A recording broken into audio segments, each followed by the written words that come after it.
Third down.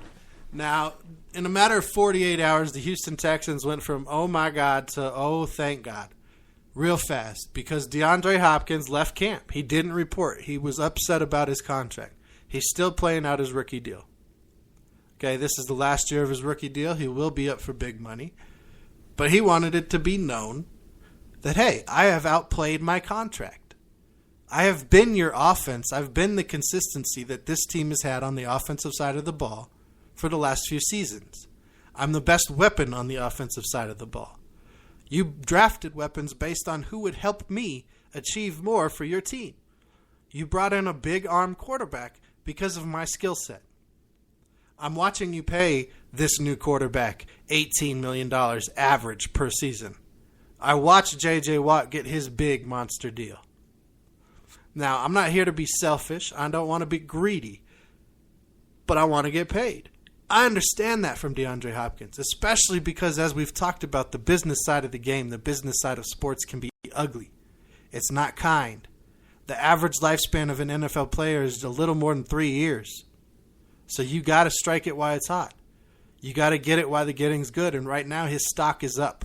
He's a top 5 receiver in the NFL, and he knows that. He could get injured real quick. Giants freaked out today. They thought, oh no, Odell Beckham is hurt. Looks like he's going to be fine. It's a minor injury, a little tweak. They'll sit him out. He'll be good. No big loss. But that was luck.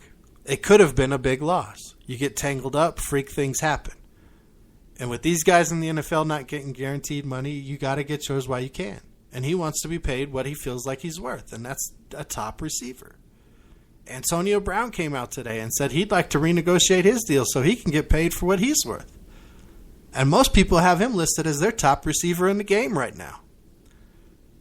The NFL at some point, and their players union and the owners are going to come to head real big on guaranteed contracts.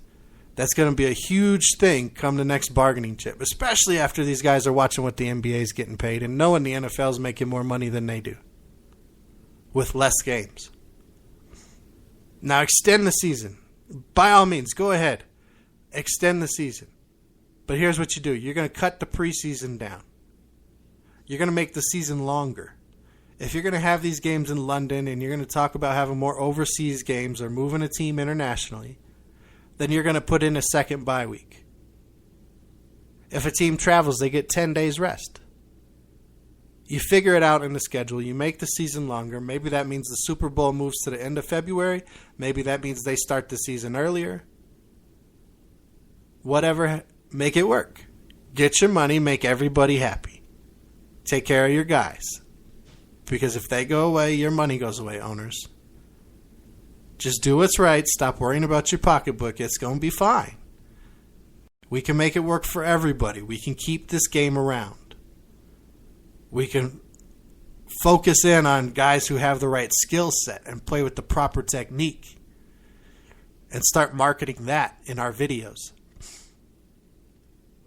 It can work out. These guys can get paid for what they're worth. If you can get cut, if you can get released, if you can be asked to take less money when you're not performing, on the opposite side, you should be able to approach your boss and say, look, I know you could cut me if I wasn't doing well, but I'm doing really well, so I'd like to talk about renegotiating.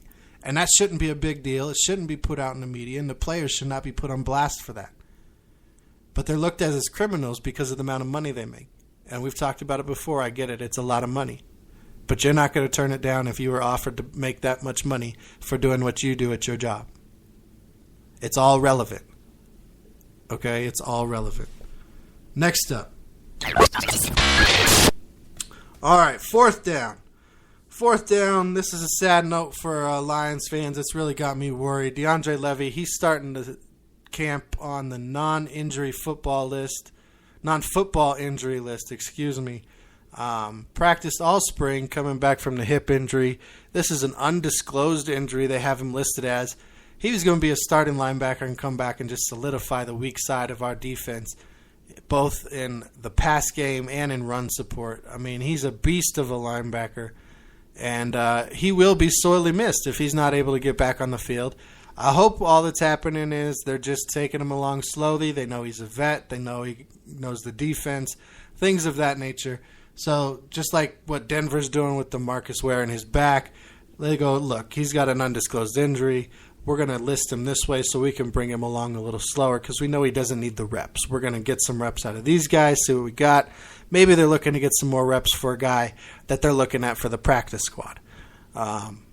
But that's all hope. That's the positive side. The negative side is, once again, the Lions could be without their best defensive player this season or for part of the season, and that will really hurt what Taylor Austin is able to do there on defense as he tries to put these new pieces together, some new front seven pieces. I know Darius Slay, the Lions just signed him to his contract extension, and he's real happy. So, it's got me worried, and we'll have to see how this plays out over the preseason and whether or not this undisclosed injury is somehow connected to the hip injury that he was out most of last season with. And coming up, fifth down. This is the one that doesn't matter because this guy doesn't matter because he doesn't care about his team. Joey Bosa, rookie, third-round pick, San Diego Chargers. Son, what are you doing? This is a rookie wage scale. You are guaranteed to make $25 to $26 million being drafted third. Stop complaining about getting more up front. They want to give it to you in 2 payments. Wham!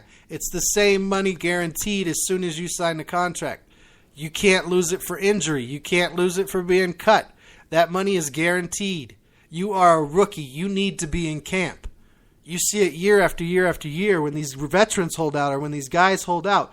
They come in. They suffer injuries. They suffer setbacks. They fall behind. They don't help the team in the way they're supposed to. And remember, this is a guy everybody touted as the next J.J. Watt type player. And I said, whoa. No, this is not a J.J. Watt type guy. Sure, he's high motor. Yes, he's the same ethnicity. Sure, he plays the same position. But that doesn't make him the next J.J. Watt. I don't see the next J.J. Watt. I don't see the consistent motor that the J.J. Watt had on every play. I don't see the dominant strength. I don't see the ability to continuously hold the line on the run, okay, to play inside and outside. That's not there with him. And now he's a rookie who's missing out, who's got the veterans on the defense going, okay, here's a guy who's possibly making more money than me. He won't sign his deal. He's not in here getting the reps with us. He's not getting the team bonding, the camaraderie, the synchronicity down with the guy who's going to be playing next to him to know what they're going to do on different plays and how they can read off of each other and play off of that. He's missing too much as a rookie. He hasn't been there at all because of this contract snafu, and what's being reported is it's because he wants more money now. It's guaranteed money. Signed your contract, go play football if you like the game. If you want to be a businessman and make money, take the pads off, son. Go get a master's in something and make some money doing that stuff. Otherwise, take the great opportunity you had, the opportunity that most people who grew up playing football would die for, and go live out your dream of playing in the NFL. That's it. That's all I got to talk about Joey Bosa. When we come back from break, we're going to do another Sunday segment and finish out the show, and we'll hit headlines after the break. Hey guys, the NFL season is almost here, and you know what that means? Fantasy football is right around the corner. Did you win your fantasy league last year? Would you like to win some extra money playing in a daily fantasy football this season? If so, the DirtCannon.com is here to help. You can get numbers and projections anywhere, but if you want to build a winner for a full season fantasy team, or just looking to win consistently in daily games, then do what I did and join the DirtCannon.com. They have it all in one place, fellas. Whether a bronze member or a silver, they will hook you up. I recommend the silver package. Starting today for the silver package, use my code RDST and you will get a customized 2016 NFL Draft Kit, Draft Day Intelligence, and access to their award-winning lineup analyzer with expert insight and analysis. So win your league, make some money, and take home the bragging rights with the DirtCannon.com, and use Real Deal Sports Talk's promo code RDST. And for the first month, with my code RDST, get $4.99 off the first month of your silver membership. Again, look forward to their segment. We'll be coming up here in August. It'll be Fantasy Fridays with the DirtCannon.com people. Look forward to that coming up. Great people, great things are doing over there. So, definitely check out the website. They got good things going on. All right, we got headlines. We got things to talk about. All right, so almost everybody who's into sports on some level has heard the name Jim Thorpe. Some people have heard of Jim Thorpe, Pennsylvania. Most people who have heard of him know that he was Native American born, and that he was great at many things. Well, currently his sons, Richard and Bill, 83 and 87 years old respectively, are doing what they can in the long fight to try and get their father's remains taken from Jim Thorpe, Pennsylvania, and moved back home to where they're from in Oklahoma.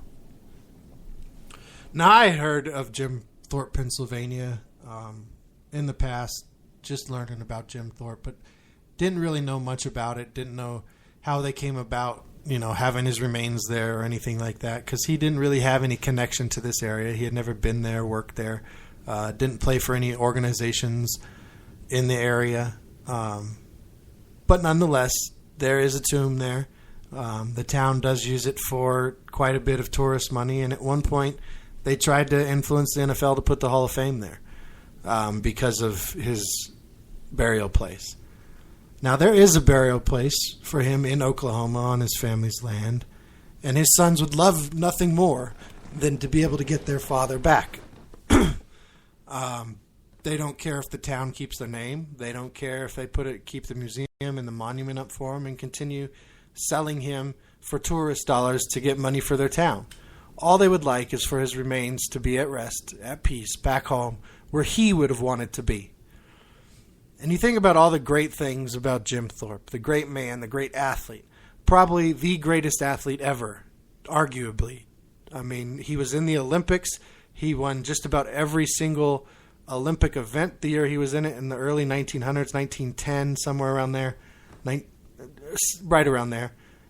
He played baseball. He was involved in the early days of the NFL. He was an amazing collegiate athlete. You name it, he accomplished it, and he did it as an athlete. From all means, he was a good family man. He was loyal to who he was and what he believed in, very much so. There's a lot of lessons to be learned from reading about Jim Thorpe and how he stuck to his principles and things of that nature. And it's sad to see that a town who has no right to the remains other than they're currently buried there are blocking the family from doing what they need to do to be at rest and to know that what they believe their father would be at rest, especially with what he means to American lore and American sport. I hope somebody can get involved.